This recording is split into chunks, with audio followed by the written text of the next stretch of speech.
नमस्कार, मैं हूं आपके साथ मीनाक्षी रजत और आप देख रहे हैं 3 बजे की 3 बड़ी खबरें। सबसे पहले आपको बताती हूं कि 3 बजे की 3 बड़ी खबरों में आज कौन कौन सी खबरें हैं जिन पर रहेगी हमारी नजर। सबसे पहली खबर खाड़ी से होगी, जहां पर अमेरिका की ताकत को एक करारा झटका लगा है। स्ट्रेट ऑफ हॉर्मुज के पास अमेरिकी अपाचे हेलीकॉप्टर के क्रैश ने पूरी दुनिया में हड़कंप मचा दिया है। पेंटागन की चुप्पी बढ़ गई है, सस्पेंस भी बढ़ गया है और ईरान की तरफ से भी फिलहाल कोई साफ बयान नहीं आया है। सवाल यही है कि क्या तकनीकी खराबी थी, पायलट एरर था या फिर किसी ने टारगेट करके जवाब दिया है। वही उत्तर प्रदेश के मुख्यमंत्री योगी आदित्यनाथ ने कहा कि भारत का डीएनए उसके आदर्श राम है। इस टिप्पणी ने राजनीतिक और सामाजिक बहस को फिर से एक बार गर्म कर दिया है। समर्थक इसे सांस्कृतिक गर्व बता रहे हैं तो विरोधी इसे राजनीतिक संदेश मान रहे हैं। और इसी बीच बंगाल की राजनीति में हलचल तेज है। दीदी के कुनबे में अंदरूनी कलह और बिखराव के संकेतों ने सियासी तापमान और बढ़ा दिया है। संगठन से लेकर सड़कों तक सवाल उठने लगे हैं कि आखिर कौन किसके साथ खड़ा है और कौन बदल रहा है अपना रास्ता।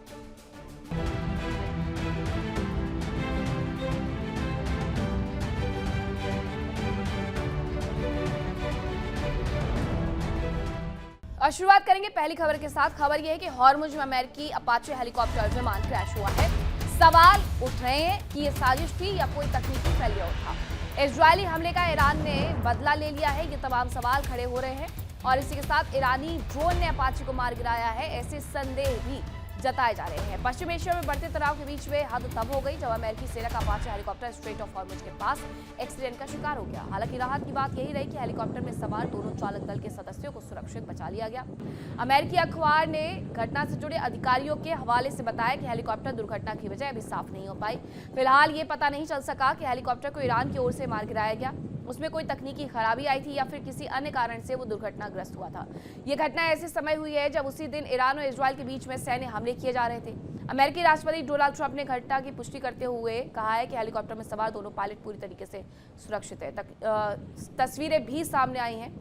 हॉर्मुज के ऊपर ही अपाचे हेलीकॉप्टर उड़ान भर रहा था और इसके साथ ही ये क्रैश होता है। लेकिन सवाल बड़ा खड़ा हो गया है कि ईरान की तरफ से निशाना बनाया गया या कोई तकनीकी फेलियर था। हालांकि डोनाल्ड ट्रंप की तरफ से भी इस पूरे मामले पर कहा गया है कि दोनों ही पायलट सुरक्षित है। जल्द ही रिपोर्ट मुझे मिलेगी, मैं बताऊंगा दुनिया भर में कि आखिरकार हुआ क्या, क्योंकि अपाचे हेलीकॉप्टर सबसे सुरक्षित विमान माना जाता है और इसके साथ साथ सबसे पावरफुल हेलीकॉप्टर भी माना जाता है जो किसी भी मौसम में उड़ान भरने के लिए तैयार रहता है, तत्पर रहता है। ऐसे में आखिरकार अपाचे हेलीकॉप्टर में हुआ क्या? दुनिया डंका मानती है अपाचे हेलीकॉप्टर का, लेकिन इस पूरे युद्ध के दौरान ऐसा पहली बार हुआ है जब अपाचे हेलीकॉप्टर के क्रैश होने तक की खबरें आ गई हैं। MQ-9 रीपर ड्रोन तो पहले ही हालांकि कई बार मार गिराया गया ईरान की तरफ से, लेकिन इसके साथ अपाचे को लेकर के ताज्जुब जताया जा रहा है क्योंकि अपाचे हेलीकॉप्टर की खासियत यही है कि ये उन्नत लड़ाकू हेलीकॉप्टर में गिना जाता है। हेल फायर मिसाइल शक्तिशाली हथियारों से ये लैस है, मजबूत कवच और अत्याधुनिक लक्ष्य भेदने में ये माहिर है। इसका डिजाइन बेहद मजबूत है और भारी गोलीबारी का भी सामना कर सकती है। ड्रोन खतरों को रोकने के लिए अपाचे का इस्तेमाल किया जाता है, लेकिन आखिरकार ऐसा क्या हुआ जिसकी वजह से अपाचे दुर्घटना का शिकार हुआ? अच्छी बात यह रही कि दोनों ही पायलट सुरक्षित बताए जा रहे हैं। ड्रोन खतरों को रोकने के लिए अपाचे का इस्तेमाल किया जाता है, लेकिन वही अपाचे आखिरकार किस मिसाइल या किस ड्रोन का शिकार हुआ? हालांकि तस्वीरों में ऐसा दिख नहीं रहा है कि कोई अटैक किया गया है, बल्कि ये अचानक से ऊपर से उड़ान भरने के बाद नीचे जाते हुए नजर आया है। क्रैश होते होते बचा है, कुछ हिस्सों में जरूर बताया गया है कि ज्यादा नुकसान की खबर है। अच्छी बात, पायलट और को पायलट सुरक्षित है। रिपोर्ट अमेरिकी राष्ट्रपति डोनाल्ड ट्रंप को सौंपी जाएगी कि आखिरकार अपाचे में हुआ क्या जिसकी वजह से ये दुर्घटना का शिकार हुआ। मोनिका हमारे साथ न्यूज रूम से जुड़ गई है। मोनिका, इस पूरे मामले में ना तो ईरान की तरफ से कुछ कहा गया है, ना ही अमेरिका की तरफ से कुछ कहा गया है, लेकिन सब कोई ताज्जुब इस बात पर जता रहा है कि आखिरकार अपाचे हेलीकॉप्टर जो कि दुनिया का सबसे उन्नत हेलीकॉप्टर है, उसके साथ ऐसा कैसे हो गया? बिल्कुल यही वो सवाल है मीनाक्षी जो कि सभी के जहन में कौंध रहा है कि क्या ये ईरान द्वारा किया गया। दोनों पायलट सुरक्षित हैं, डिटेल रिपोर्ट आएगी जो कि साझा की जाएगी, लेकिन इन सबके बीच भले अभी जिम्मेदारी ईरान की तरफ से भी नहीं ली गई है क्योंकि ये अभी पुख्ता नहीं है कि ईरान ने किया है, लेकिन फिर किया किसने है, क्योंकि घाटी में ऐसे कई अटैक्स पहले भी हो चुके हैं जिनकी जिम्मेदारी नहीं ली गई है और ये सवाल उठ रहे कि इनको अंजाम किसने दिया है। ऐसे में एक बार फिर से ये प्रश्न उठ रहा है कि क्या ईरान ने ये अटैक किया है, क्या ईरान ने अपाचे को दुर्घटनाग्रस्त किया है। क्या ये जवाब अमेरिका को दिया गया? हालांकि जिस तरह का रवैया हमने अभी तक ईरान का देखा है, उसमें अगर ईरान द्वारा ये किया गया होता तो शायद IRGC खुलकर सामने आता और स्पष्टीकरण देता, या फिर खुलकर अपनी वाहवाही करता या पीठ थपथपाता। लेकिन फिर भी अगर ये हादसे का शिकार हुआ, क्योंकि अभी तक हमने नहीं देखा कि अपाचे हादसे का शिकार हुआ हो इस पूरे युद्ध के दौरान, अभी हुआ है। और लगातार इसकी खासियत का जिक्र आपने भी किया, स्क्रीन पर भी लगातार हम बता रहे कि किस तरीके से अपाचे ड्रोन खतरों को रोकने में इसने महत्वपूर्ण भूमिका अदा की है। ऐसे में इन सबके बीच सबसे जो महत्वपूर्ण चीज जो घूम फिर के सामने आ रही है वो ये कि मिडिल ईस्ट में तनाव बना हुआ है, हॉर्मुज़ की स्थिति जिसकी तस नजर आ रही है। अब ऐसे में हमने ईरान और इजराइल के बीच भी अटैक्स देखे हैं। अब अपाचे को आखिर किसने निशाना बनाया, और क्या अपाचे वाकई में उसमें कोई टेक्निकल फॉल्ट था जिसकी वजह से वो हादसे का शिकार हुआ है, या फिर ये कोई बड़ी साजिश हो सकती है, किसी बड़ी साजिश की तरफ ये इशारा कर रहा है। सवाल बहुत सारे हैं जिसे लेकर क्लैरिटी नहीं आई। डोनाल्ड ट्रंप द्वारा सिर्फ इतना ही कहा गया कि हमारे जो दोनों क्रू मेंबर्स थे वो सुरक्षित हैं, लेकिन क्या अमेरिका इंटेलिजेंस ने इस बाबत जानकारियां इकट्ठा की हैं, और अगर क्या अमेरिका को इस बाबत कुछ पता चला है तो फ्रंट में आकर ये बोलने के लिए तैयार है कि अपाचे का नुकसान जो है वो ईरान द्वारा किया गया है, या फिर इसके पीछे और भी कोई बड़ी साजिश हो सकती है? क्योंकि जिस तरह का माहौल है, जिस तरह की स्थिति हम देख रहे हैं, जो हालात बने हुए हैं मोनिका, उसमें साजिश की बात से इनकार नहीं किया जा सकता है। लेकिन हाल फिलहाल में डोनाल्ड ट्रंप का रुख बड़ा साफ रहा है कि ईरान और इजराइल दोनों ही एक दूसरे पर हमला ना करें, एक दूसरे पर हमला करने से बचे। ऐसे में अगर उन्हीं के अपाचे हेलीकॉप्टर को निशाना ईरान की तरफ से बनाया गया है तो हो सकता है कि निकट भविष्य में इसका बदला भी अमेरिका की तरफ से फिर लिया जाए।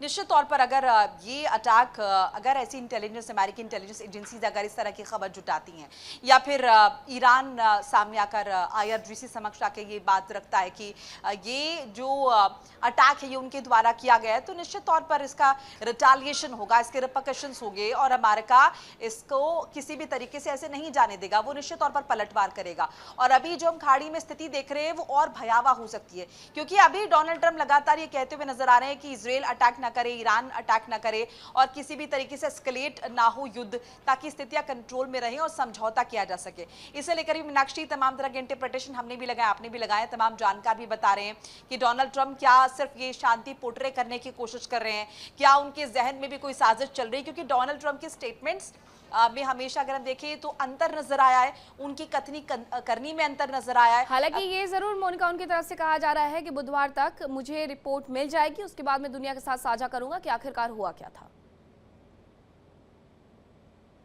सामने आएगी वो दुनिया के समक्ष रखेंगे, लेकिन क्या रिपोर्ट रखेंगे दुनिया के समक्ष, और क्या वाकई में उन्हें अभी तक ये जानकारियां नहीं मिल पाई हैं कि किसने इस हमले को अंजाम दिया है? या ये भी इस सवाल इस बीच मीनाक्षी उठता है कि क्या ईरान अमेरिका के बीच जो एस्केलेशन चल रहा है, क्या इसका फायदा भी उठाया जा सकता है? क्या अमेरिका ने कुछ पोर्ट्रे करने की कोशिश, क्योंकि दुनिया भर में अपाचे हेलीकॉप्टर की मांग तेज हुई है, दुनिया भर में उसकी सप्लाई भी अमेरिका की तरफ से की जाती है, लेकिन अगर इसमें कोई भी ऐसा टेक्निकल फॉल्ट था जिसकी वजह से ये क्रैश का शिकार हुआ है, तो दुनिया भी कहीं ना कहीं फिर अपाचे को लेकर के सावधानियां बरतना शुरू कर देगी। बहुत धन्यवाद मोनिका आपका तमाम जानकारी के लिए। खबरों में आगे बढ़ेंगे, बात करेंगे लखनऊ की। लखनऊ में रामकथा समापन समारोह में मुख्यमंत्री योगी आदित्यनाथ पहुंचे। उन्होंने कहा कि भारत के DNA में बसे हैं प्रभु श्री राम, हमारे आदर्श है भगवान राम के आदर्शों पर चल करके हर समस्या का समाधान निकला है। लखनऊ में पिछले 9 दिनों से रामभद्राचार्य जी महाराज की श्री राम कथा का आयोजन किया जा रहा था।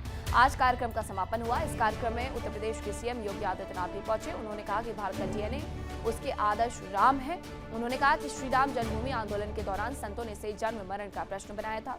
उन्होंने कहा कि ये किसी को श्रेय दिलाने के लिए नहीं बल्कि इसलिए था क्योंकि भारत के इतिहास और संस्कृति में भगवान श्री राम ऐसे आदर्श हैं जिनके मार्ग पर चलकर हर समस्या का समाधान खोजा जा सकता है।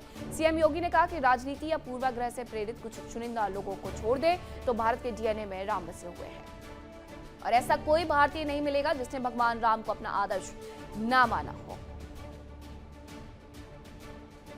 कोई भी ऐसा भारतीय नहीं जिसके अंदर भारत का DNA है, वह किसी न किसी रूप में प्रभु श्री राम के आदर्श को अपने जीवन का हिस्सा न बनाया हो। कोई ऐसा भारतीय आपको नहीं मिलेगा। और एक नाम जो उत्तर से लेकर दक्षिण तक, पूरब से पश्चिम तक हर भारतीय को जोड़ सकने की सामर्थ्य रखता था। पूज्य संतों के सानिध्य में वो नाम मर्यादा पुरुषोत्तम श्री राम का था। और हमारे साथ हमारे ब्यूरो हेड सुशील तिवारी जुड़ गए हैं। सुशील, अभी कुछ वक्त पहले ही प्रभु श्री राम को लेकर के एक बयान आया था कि अयोध्या में अब द्रोहियों का कोई काम नहीं है, और आज प्रभु श्री राम को डीएनए बताया गया है मुख्यमंत्री योगी आदित्यनाथ की तरफ से। सीधे सीधे कटाक्ष विपक्षी पार्टियों पर, जिन्होंने प्रभु श्री राम के अस्तित्व तक को नकार दिया था।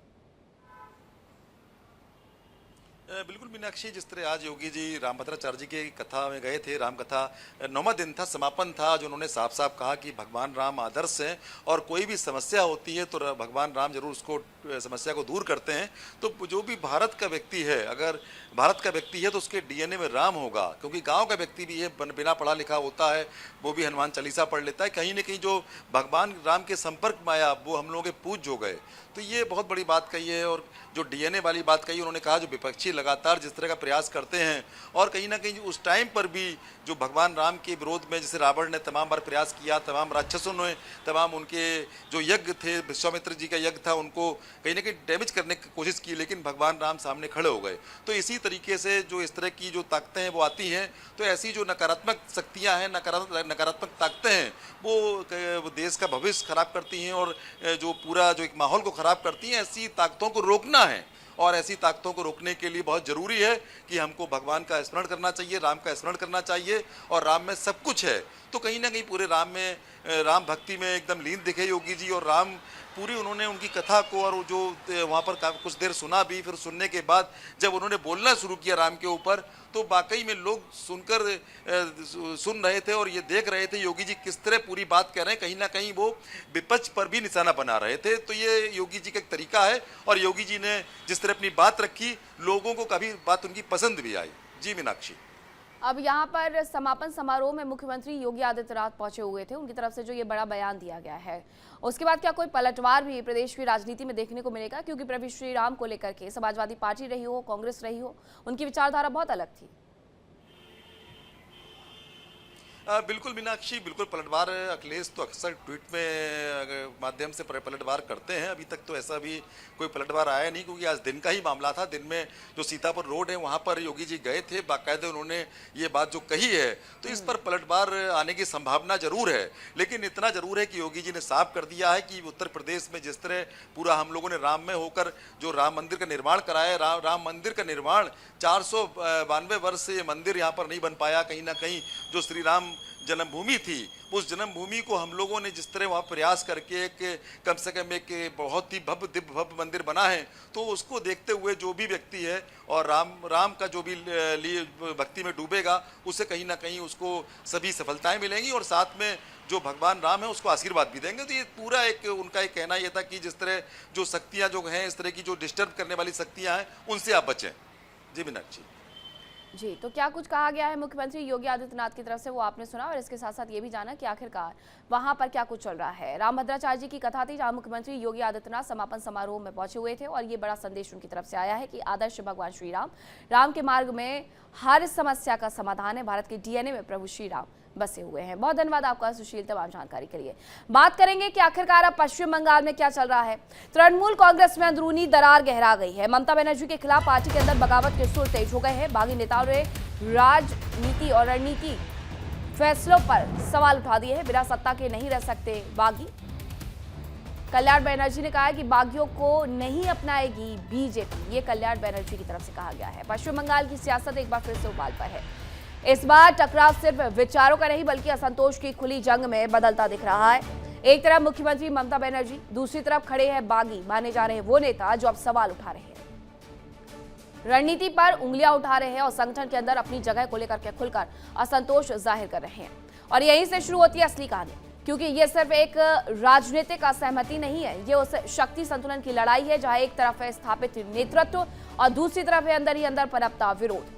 पार्टी के अंदर कई फैसलों को लेकर के लंबे समय से नाराजगी थी, लेकिन अब वो नाराजगी खुली चुनौती में बदलते नजर आ रही है।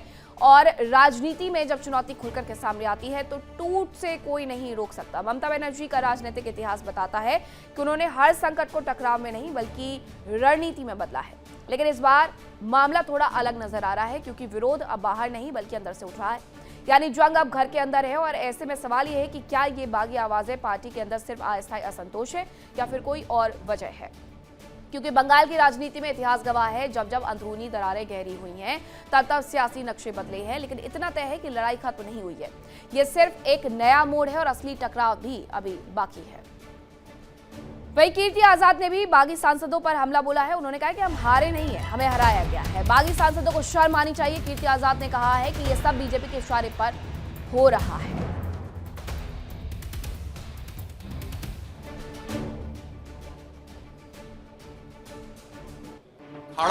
खड़ा हूँ दीदी के साथ और सदैव रहूंगा। मर जाऊंगा लेकिन दीदी के साथ खड़ा रहूंगा। मैं खड़ा हूँ दीदी के साथ और सदैव रहूंगा। मर जाऊंगा लेकिन दीदी के साथ खड़ा रहूंगा। तो मैं क्यों छोड़ा, मैं बता सकता हूँ। लोकसभा का मेंबर मैं कभी नहीं था, अभी भी नहीं हूँ। राज्यसभा का मेंबर भी नहीं हूँ अभी। तो लोकसभा में क्या होने वाला नहीं होने वाला है, ये बेटर होगा। काकली है, शताब्दी है और दूसरे लोग जो हैं लोकसभा के, उनसे पूछिए लोकसभा के बारे में। जहाँ तक मेरा कहानी कल ख़त्म हो गया था, पिछले दिन जब मैंने पार्टी से और राज्यसभा से मैंने इस्तीफा दे चुका। आपका सवाल होगा कि मैं क्यों दिया। मैंने एक प्रेस रिलीज भी दिया, उसमें सारे कारण मैंने बता दिया। ऐसा नहीं है कि मैं किसी की दबाव पे, किसी के अनुरोध पे मैंने किया। और हमारे साथ हमारे सहयोगी अमरदेव पासवान जुड़ गए हैं। अमरदेव, अभी पश्चिम बंगाल की राजनीति में नए और दिलचस्प मोड़ देखने को मिल रहे हैं। ऐसे में कुछ बागी सांसदों की तरफ से मुलाकात भी की गई है मुख्यमंत्री से। अब ये मुलाकात क्या नया मोड़ लेकर के आएगी पश्चिम बंगाल की राजनीति में?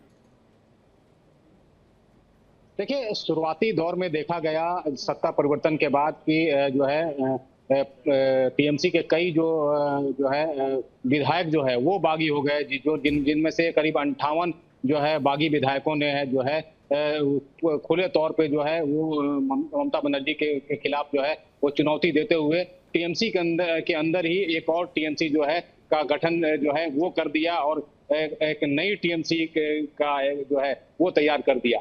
और दूसरी तरफ हमने देखा कि जो है टीएमसी के जो सांसद थे, जिसमें जो है काकुली घोष, दस्तीदार और शताब्दी राय, उन्होंने जो है उनके नेतृत्व में जो है करीबन 20 विधायक जो है सांसदों ने जो है उन्होंने जो है ममता बनर्जी के खिलाफ जो है बागी का पन का जो है वो जो है रूप जो है वो सामने लेके आया है और जिसका तस्वीरें जो है दिल्ली में देखने को मिली। और जो है बागी जो सांसद थे वो जो है शुभेंदु अधिकारी से जो है मिले, उनसे संपर्क किए और अभी तक जो कयास लगाए जा रहे थे कि वो बीजेपी में शामिल होंगे, लेकिन ऐसा कोई जो है अभी तक आधिकारिक तौर पे कोई भी जो है मामला सामने नहीं आया कि वो बीजेपी में जाएंगे या फिर टीएमसी में रह के टीएमसी का सिंबल को जो है मुलाकात की है मुख्यमंत्री शुभेंदु अधिकारी से, इस मुलाकात के पीछे का मकसद क्या रहा अगर वो अपनी पार्टी छोड़कर के बीजेपी में शामिल नहीं होने वाले? देखिए, अभी तक जिस तरीके से जो भी बागी विधायक हैं टीएमसी के, चाहे वो बागी सांसद हैं, उन्होंने खुलकर अभी तक जो है स्पष्ट रूप से ये नहीं कहा है कि वो बीजेपी में जाएंगे या फिर वो टीएमसी में ही रहेंगे और टीएमसी का जो उनका जो सिंबल है उसको अपनाएंगे और उसी सिंबल के आगे को लेकर ही वो राजनीतिक जो है गलियारे में जो आगे बढ़ेंगे। तो ये चीजें जो है ये उन्होंने अभी तक स्पष्ट नहीं किया है, लेकिन कयास लगाए जा रहे हैं कि वो हो सकता है कि बीजेपी के संपर्क में है तो कहीं ना कहीं वो बीजेपी में ही जो है अपना समर्थन देंगे। तो ये जो है अभी तक जो है बातें जो है कयास लगाए जा रहे हैं, लेकिन अभी तक जो है आधिकारिक तौर पे फूट की क्या वजह रही? जब तक ममता बनर्जी के साथ रहे सभी गुणगान करते रहे, चाहे विधायक हो या सांसद हो। ममता बनर्जी हारी, क्या पार्टी ने और नेताओं ने अपना रुख बदल दिया? देखिए, 2021 का चुनाव के समय से ही जो है जिस तरीके से अभिषेक बनर्जी जो थे, अभिषेक बनर्जी का जो नेतृत्व था वो जो है टीएमसी के नेताओं, चाहे वो टीएमसी के विधायक थे, चाहे वो टीएमसी के जो सांसद थे, उनको वो नेतृत्व पसंद नहीं आ रहा था। शायद यही कारण था कि आज जो है जो बागीपन जो देखा जा रहा है, चाहे वो बागी विधायकों को का, चाहे वो बागी जो है सांसदों का, तो वो जो है वो खुलकर जो है सामने आया 2026 के विधानसभा चुनाव के दौरान, क्योंकि जो है इस बार जो है 2026 के चुनाव में भी हो गए। बहुत धन्यवाद अमरदेव आपका तमाम जानकारी के लिए। देखिए इंडिया डेली 24/7 अब आपकी स्मार्ट टीवी पर। इंडिया डेली मौजूद है सभी डिजिटल प्लेटफॉर्म पर लाइव और लगातार। इंडिया डेली 24/7 हर दिन राष्ट्र को समर्पित।